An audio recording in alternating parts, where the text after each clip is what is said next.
Hello বন্ধুরা, কেমন আছো তোমরা? আশা করি ভালোই আছো। তো আমি আরেকটা নতুন রেসিপি নিয়ে চলে এলাম, যেটার নাম হলো ভেজিটেবল চিকেন স্টু।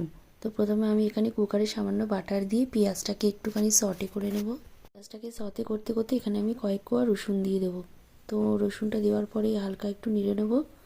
একটা পেঁয়াজকে 4 ফালি করে রেখেছিলাম, সেটাও দিয়ে দেবো এবং কয়েক পিস আলু দিয়ে দেবো। তোমরা তোমাদের পরিমাণ মতন যেমন খাও সেরকমভাবে আলু দেবে। সেকেন্ড বার আমি কি করব, এখানে আমি চিকেনগুলো দিয়ে দেবো। চিকেনগুলো ভালো করে পরিষ্কার করে আমি এখানে দিয়ে একটুখানি হালকা ফুলকাভাবে নেড়ে নেব।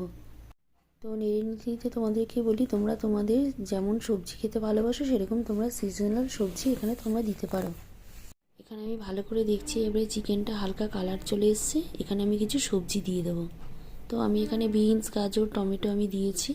এবারে আমি ভালো করে নাড়াচাড়া করে নেব।